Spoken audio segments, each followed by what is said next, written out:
Assalamualaikum warahmatullahi wabarakatuh. Selamat siang anak-anak.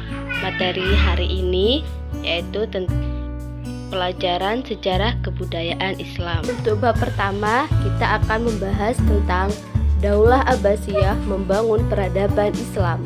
Sejarah berdirinya Daulah Abbasiyah. Daulah Abbasiyah berkuasa selama 5,5 abad, sejak tahun 750 sampai 1258 Masehi, yang wilayahnya kekuasaannya membentang luas dari Asia Barat, Asia Selatan, Afrika Utara hingga Eropa.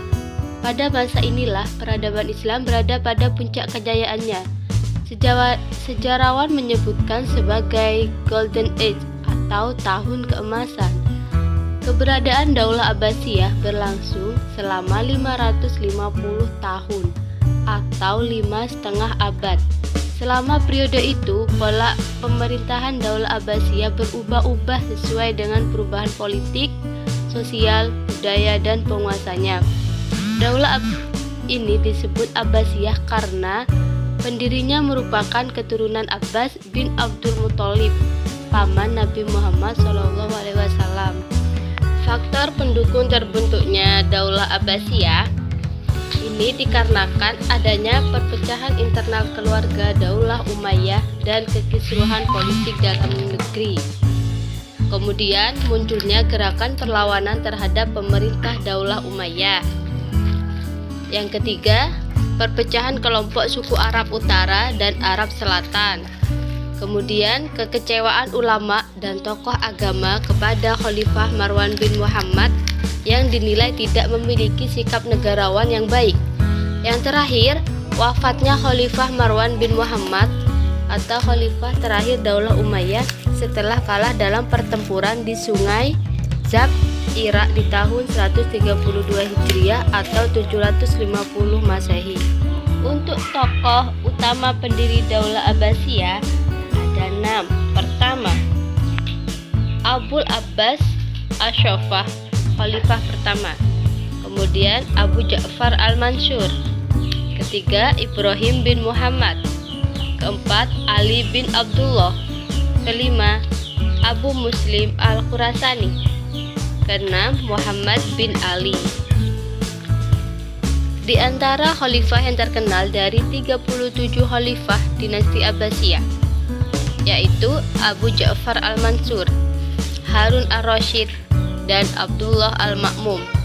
Daulah Abbasiyah menerapkan sistem pemerintahan monarki, di mana khalifah dipilih berdasarkan garis keturunan dan rakyat harus tunduk menerimanya.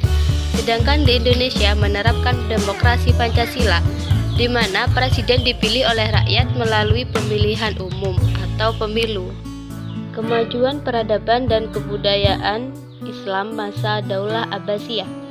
Pada masa Abu Ja'far Al-Mansur merupakan khalifah yang menetapkan dasar-dasar pemerintahan Daulah Bani Abbas. Masa awal perkembangan ilmu pengetahuan yang merupakan cikal bakal perkembangan kejayaan Abbasiyah di masa pemerintahan setelahnya. Kota Baghdad yang dibangun menjadi ibu kota dinasti Abbasiyah dan selain merupakan pusat perdagangan juga kebudayaan dan ilmu pengetahuan. Baghdad dianggap sebagai kota terpenting di dunia dan menjadi salah satu pusat peradaban dunia. Sedangkan pada masa Harun Ar-Rasyid, peradaban Islam mencapai masa keemasan. Kebudayaan India dan Yunani juga telah memberi sumbangan yang berarti bagi perkembangan kebudayaan Islam. Setelah Islam datang, tradisi keilmuan Yunani terjaga bahkan mengalami perkembangan yang semakin pesat.